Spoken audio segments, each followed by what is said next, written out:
Saya tidak punya waktu. Letakkan kotak itu di atas. Sekarang. Jangan di kargo, Mbak. Saya mohon. Mbak tidak mengerti. Budi melangkahkan kakinya ke lorong sempit pesawat. Ini adalah penerbangan terakhir. Penerbangan yang akan membawanya pulang. 3 tahun, 2 bulan, dan 14 hari. Dia menghitungnya. Setiap hari dihabiskan di lokasi konstruksi yang berdebu di negeri asing, mengangkat beban yang lebih berat dari berat badannya sendiri, demi satu tujuan, pulang sebagai pemenang. Kemeja flanelnya yang tipis dan lusuh menempel di punggungnya, basah oleh keringat setelah berlari mengejar penerbangan. Dia mengabaikan pandangan beberapa penumpang yang sudah duduk. Pandangan yang menilai sepat bornya yang berlumpur dan wajahnya yang kusam, legam terbakar matahari. Dia hanya ingin duduk. Dia ingin memejamkan mata dan ketika dia membukanya, dia sudah mendarat di Jakarta. Dia rindu bau asap knalpot, bau got mampet, bahkan bau kretek. Dia rindu rumah. Di tangannya, dia memegang satu-satunya barang bawaan. Bukan koper mewah atau tas ransel bermerek. Itu adalah sebuah kotak kardus bekas mie instan. Dilakban coklat berkali-kali hingga hampir tak terlihat lagi warna aslinya. Kotak itu dia peluk erat di dadanya. Seolah akan itu adalah bagian dari dirinya. Dia berjalan pelan, mencari kursinya, 32B. Kursi paling belakang, paling sempit, tepat di sebelah toilet. Dia menemukan kursinya. Seorang ibu muda dengan bayi sudah duduk di dekat jendela. Budi tersenyum tipis, mencoba ramah. Namun ibu itu hanya membuang muka, mungkin terganggu dengan penampilan Budi. Budi maklum. Dia duduk dengan hati-hati, meletakkan kotak kardus itu di pangkuannya. Kotak itu tidak besar, tapi terlalu berharga untuk diletakkan di bawah kursi. Dia memeluknya, menunduk, mencoba membuat dirinya sekecil mungkin. Perutnya berbunyi. Dia belum makan sejak pagi. Dia menghabiskan sisa uangnya untuk membeli tiket bus ke bandara dan sebotol air. Tidak apa-apa, pikirnya. Nanti di pesawat akan dapat makan. Dia memejamkan mata sejenak, membayangkan wajah istrinya, Wati. Membayangkan senyumnya saat melihat Budi turun dari bus di kampung mereka. Dia sudah menyiapkan oleh-oleh. Bukan jam tangan atau elektronik. Oleh-olehnya ada di dalam kotak ini. Seseorang menepuk bahunya, membuyarkan lamunannya. Budi mendongak. Seorang pramugari berdiri di sampingnya. Pramugari itu masih muda, mungkin pertengahan 20-an. Wajahnya cantik namun terlihat lelah dan kaku. Nametak di dadanya bertuliskan, Rina. Maaf, Pak, kata Rina. Suaranya datar, dipaksakan ramah. Pesawat akan segera berangkat. Barang bawaannya tolong diletakkan di kompartemen kabin di atas. Dia menunjuk ke atas. Budi menggeleng pelan, memeluk kotaknya lebih erat. Maaf, Mbak. Yang ini tidak bisa. Biar saya pangku saja. Tidak berat, kok. Rina menghela napas. Ini adalah penerbangan kesekiannya hari ini. Dia lelah menghadapi penumpang yang keras kepala. Maaf, Pak. Itu aturan keselamatan penerbangan. Semua barang bawaan, sekecil apapun, harus diletakkan di atas atau di bawah kursi di depan Anda. Tapi, Mbak. Tidak ada tapi, Pak. Cepat. Bapak menahan antrean. Rina menunjuk ke belakang Budi, di mana beberapa penumpang lain menunggu dengan tidak sabar. Budi menatap mata Rina, mencoba mencari celah pengertian. Mbak, tolong saya mohon. Ini tidak bisa ditaruh di atas. Ini penting sekali. Semua barang penumpang penting, Pak, balas Rina. Suaranya mulai kehilangan keramahan. Kalau tidak muat di atas, terpaksa harus kami masukkan ke bagasi kargo. Wajah Budi langsung pucat pasi. Jangan di kargo. Suaranya sedikit meninggi, menarik perhatian beberapa penumpang di dekatnya. Ini harus ikut saya. Saya pangku. Saya janji tidak akan mengganggu. Rina mulai kesal. Dia melihat penampilan Budi. Seorang TKI. Dia sudah sering berurusan dengan mereka. Kadang membawa oleh-oleh aneh. Kadang tidak mengerti aturan. Dia mengira Budi adalah salah satunya. Pak, saya tidak punya waktu untuk berdebat. Letakkan kotak itu di atas. Sekarang. Budi menggeleng tegas. Air mata mulai menggenang di pelupuk matanya. Saya tidak mau. Mbak tidak mengerti. Ada apa sih ini? Suara ketus seorang wanita terdengar dari 2 baris di depan. Wanita itu, sebut saja Ibu Susi, memakai perhiasan mencolok dan kacamata hitam di dalam kabin. Lama sekali. Saya mau pulang. Cepat suruh duduk. Seorang pria berdasi di seberang lorong ikut menimpali. Kalau tidak mau diatur, jangan naik pesawat. Bikin susah orang saja. Cepat, Mbak Pramugari. Tegas sedikit. Wajah Rina memerah. Dia merasa dipermalukan oleh penumpang lain karena tidak becus menangani satu TKI kumal. Emosinya tersulut. Dia menatap Budi dengan tajam. Pak, saya beri peringatan terakhir. Letakkan kotak itu, atau saya panggil keamanan bandara. Jangan, Mbak tolong. Budi kini benar-benar menangis. Isakan kecilnya tertahan di tenggorokan. Tangisan itu, alih-alih menimbulkan simpati, malah membuat penumpang lain semakin jengkel. Mereka menganggap Budi kekanak-kanakan. Ibu Susi berdiri dari kursinya. Heh, kamu itu TKI, kan? Baru pertama kali naik pesawat, ya? Nora, dibilangin aturan ya aturan. Jangan bikin penerbangan ini telat. Pria berdasi itu tertawa sinis. Paling isinya ikan asin atau terasi. Baunya saja sudah aneh dari tadi. Bikin polusi kabin saja. Beberapa penumpang lain ikut tertawa. Hinaan itu menusuk Budi lebih tajam dari pisau. Dia bukan hanya lelah. Dia kini merasa hancur. Dia datang dari negara orang, di mana dia sering dipandang rendah. Dia berharap, di pesawat menuju pulang ini, di antara bangsanya sendiri, dia akan diperlakukan sebagai manusia. Ternyata dia salah. Rina, sang pramugari, merasa mendapat dukungan. Dia tidak bisa membiarkan penerbangan ini tertunda hanya karena satu orang. Pak, katanya dengan suara dingin, saya sudah tidak bisa mentolerir ini. Rina menekan tombol interkom di dinding kabin. Mas Wira, bisa ke kabin belakang? Ada penumpang yang menolak bekerja sama. Beberapa detik kemudian, seorang pria yang lebih senior, dengan seragam yang sedikit berbeda, datang. Dia adalah Purser, kepala awak kabin. Namanya Wira. Wira terlihat lebih tenang dan berwibawa. Ada masalah apa di sini? Rina segera menjelaskan. Nadanya dibuat seolah dia adalah korban. Penumpang di 32B ini, Pak, menolak menyimpan barangnya. Dia mau memangku kotak kardus ini. Sudah saya bilang melanggar aturan, tapi dia menangis dan menolak. Ibu Susi kembali berteriak. Usir saja. Bikin rusuh. Wira memandang Budi. Dia lalu berjongkok sedikit agar sejajar dengan Budi yang duduk tertunduk. Selamat malam, Pak. Saya Wira, kepala awak kabin di penerbangan ini. Bisa saya bantu? Suara Wira yang tenang sedikit meredakan kepanikan Budi. Dia mengangkat wajahnya yang basah oleh air mata. Pak, tolong. Saya hanya mau bawa ini, katanya lirih, menunjuk kotaknya. Saya akan pangku. Tidak akan jatuh. Wira tersenyum sabar. Pak, saya mengerti barang ini pasti penting. Tapi Mbak Rina benar. Aturannya tidak memperbolehkan ada barang di pangkuan saat lepas landas dan mendarat. Bagaimana kalau kita letakkan di bawah kursi di depan Bapak? Aman di sana. Budi melihat ke kolong kursi. Di sana kotor, penuh debu. Dia menggeleng lebih keras. Tidak, tidak boleh kotor.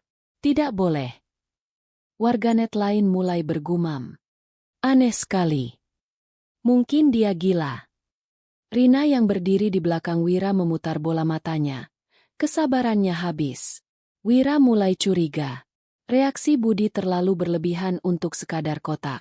Pak, maaf saya harus bertanya. Apa isi kotak ini? Apakah barang berharga? Pecah belah. Budi tergagap. Ini. Dia tidak tahu harus berkata apa. Pria berdasi tadi kembali nyeletuk. Cek saja, Pak, siapa tahu isinya narkoba. TKI kan banyak yang jadi kurir. Tuduhan itu membuat darah Budi mendidih. Tapi dia terlalu lelah untuk marah. Dia hanya bisa menangis lebih dalam. Rina mendengar kata narkoba, dan matanya membelalak. Ini bisa menjadi masalah serius. Dia tidak lagi melihat Budi sebagai penumpang keras kepala, tapi sebagai ancaman keamanan. Pak Wira, desis Rina. Kita harus paksa dia. Ini sudah mencurigakan. Wira menghela napas.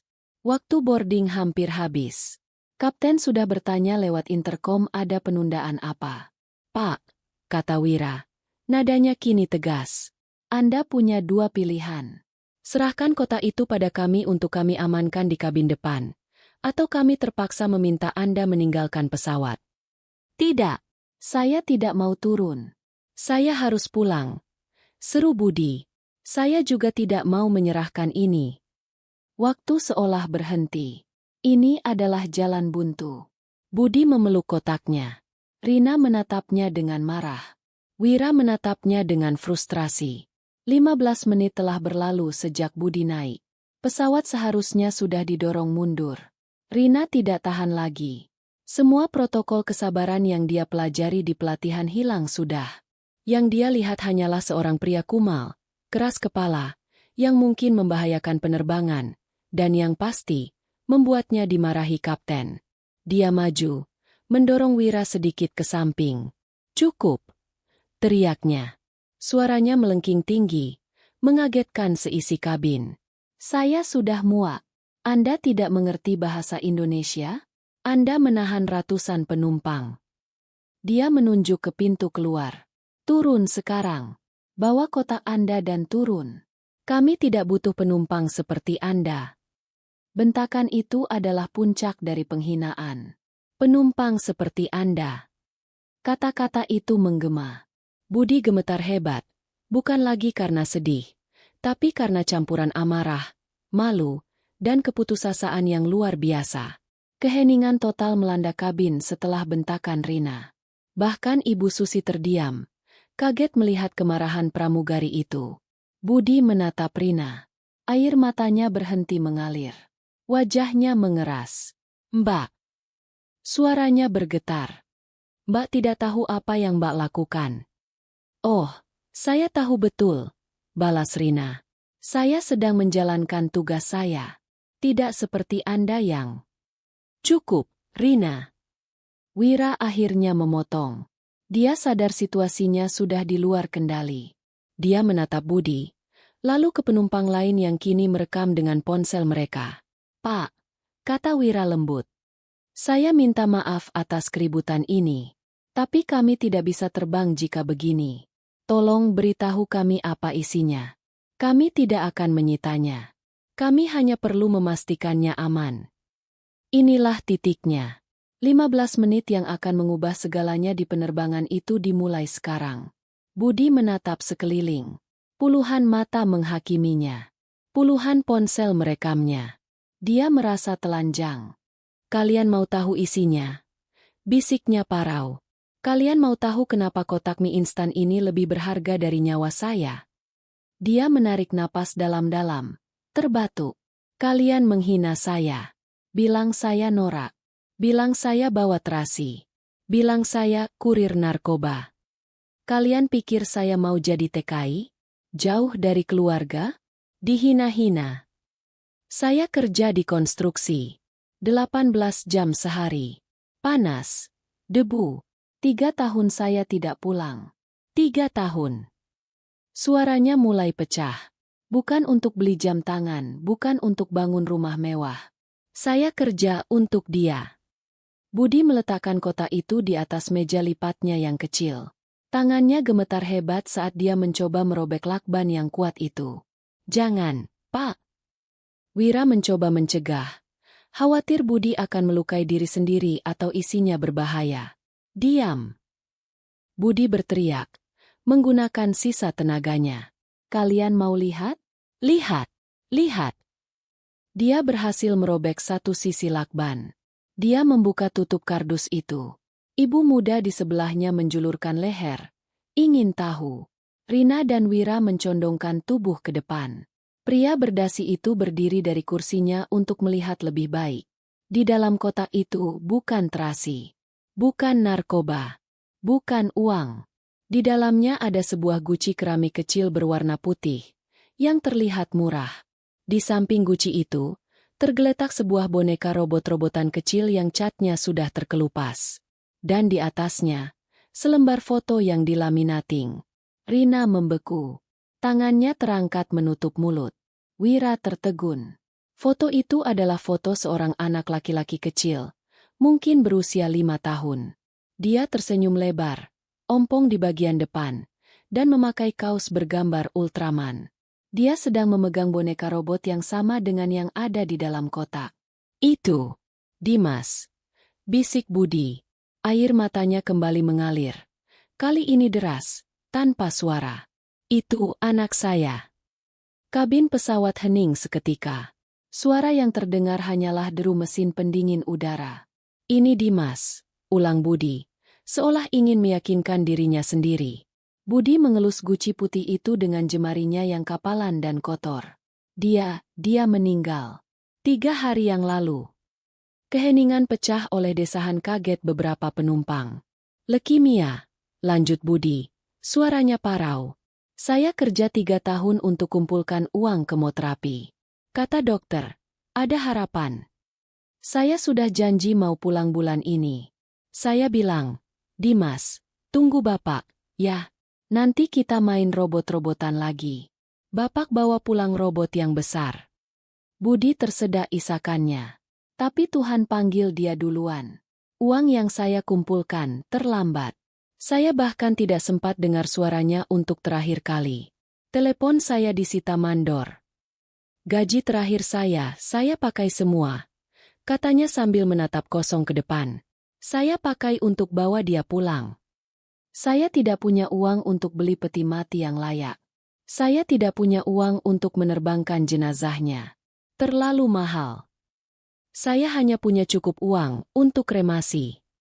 Dia menatap Rina. Mata pramugari itu kini membelalak ngeri. Saya tidak punya tempat yang bagus untuk abunya. Saya hanya punya kotak mie instan ini. Saya lakban kuat-kuat supaya dia tidak kedinginan di kargo. Supaya dia aman. Dia memeluk guci itu. Ini anak saya. Mbak, ini anak saya. Saya cuma mau bawa dia pulang. Saya janji sama ibunya di kampung. Saya mau bawa Dimas pulang. Ibu muda yang duduk di sebelah Budi adalah yang pertama menangis. Dia memeluk bayinya erat-erat. Air matanya bercucuran.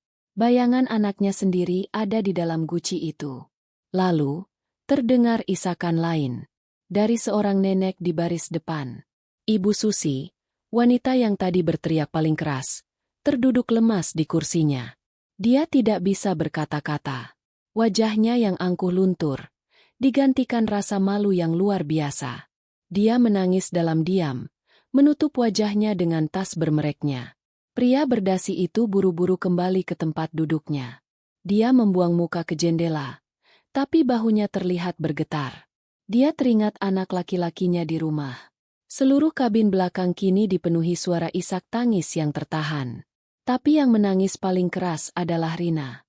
Dia berdiri kaku, air mata mengalir deras di pipinya, merusak riasan mahalnya. Bentakannya tadi, turun sekarang. Penumpang seperti Anda. TKI norak. Mungkin isinya narkoba. Setiap hinaan yang dia lontarkan dalam hati dan ucapannya berbalik menghantamnya seperti tamparan. Dia menghina seorang ayah yang sedang berduka. Dia membentak seorang pahlawan keluarga yang baru saja kehilangan segalanya. Dia ingin lari. Dia ingin bersembunyi di toilet. Tapi dia tidak bisa bergerak. Dia hanya bisa menatap Budi, yang kini meratap pilu sambil memeluk guci anaknya. Rasa lelahnya, kejengkelannya, semua sirna. Yang tersisa hanyalah rasa bersalah yang menusuk hingga ke ulu hati. Wira, sang purser, adalah satu-satunya yang masih bisa berpikir jernih, meski matanya memerah menahan tangis. Dia menelan ludah, berusaha membuat suaranya stabil. Dia menyentuh bahu Rina pelan. Rina, Kembali ke Gali, bisiknya. Rina tersentak, mengangguk, dan berlari kecil sambil terisak. Wira kemudian kembali berjongkok di depan Budi. Kali ini, dia tidak lagi berbicara sebagai awak kabin. Dia berbicara sebagai sesama manusia. "Pak," katanya lembut. "Pak Budi, maafkan kami. Maafkan kami semua." Budi hanya menggeleng, terlalu hancur untuk merespon. Wira mengambil kotak kardus itu dengan sangat hati-hati, seolah itu terbuat dari kaca yang paling rapuh. "Pak Budi, tolong," katanya. Budi menatapnya, takut Wira akan tetap mengambilnya. "Ikut saya, Pak," kata Wira. Dia membantu Budi berdiri. Dia menuntun Budi, yang berjalan seperti orang linglung, melewati lorong economy class. Melewati tatapan para penumpang yang kini penuh penyesalan dan air mata. Wira membawanya melewati tirai pembatas. Ke business class. Wira mendudukan Budi di kursi 1A. Kursi terdepan di pesawat. Kursi yang paling nyaman. Paling lapang. Dia kemudian mengambil kotak kardus berisi guci Abu Dimas dan boneka robot itu. Dia tidak meletakkannya di kabin atas. Dia tidak meletakkannya di kolong. Dia meletakkannya di kursi 1B, di sebelah Budi. Dia mengambil sabuk pengaman ekstra dan dengan hati-hati mengikat kotak itu ke kursi. "Dia tidak akan dikargo, Pak," bisik Wira. "Dia tidak akan kedinginan. Dia akan duduk di sebelah Bapak sepanjang perjalanan pulang." Budi menatap Wira. Dia tidak bisa berkata apa-apa.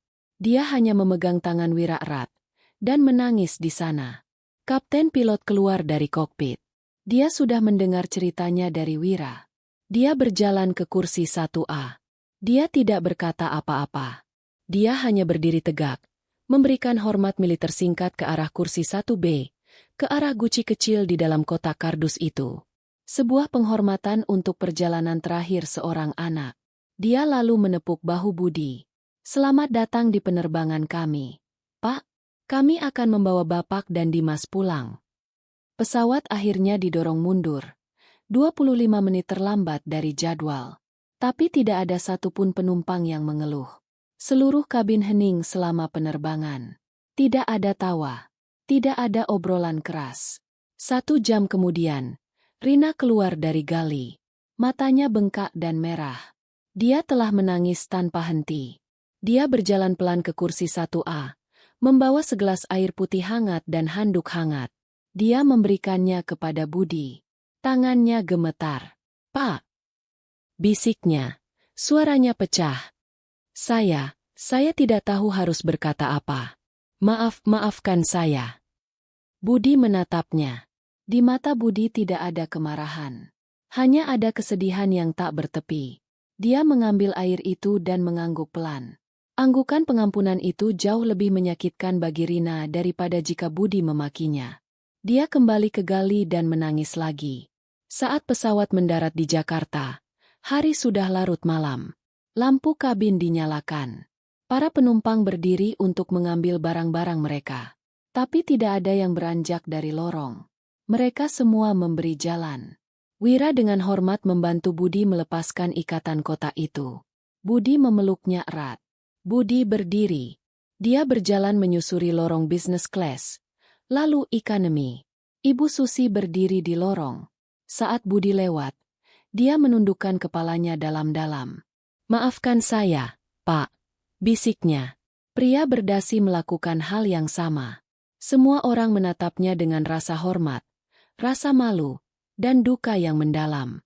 Mereka tidak lagi melihat seorang TKI kumal. Mereka melihat seorang ayah, seorang pahlawan, yang membawa pulang anaknya dalam sebuah kotak mie instan.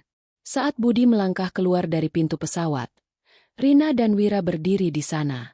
Mereka menunduk hormat. Seluruh penumpang di penerbangan itu tidak akan pernah melupakan malam itu. Malam di mana mereka menghina seorang pria yang hancur, dan 15 menit kemudian, mereka semua menangis bersamanya.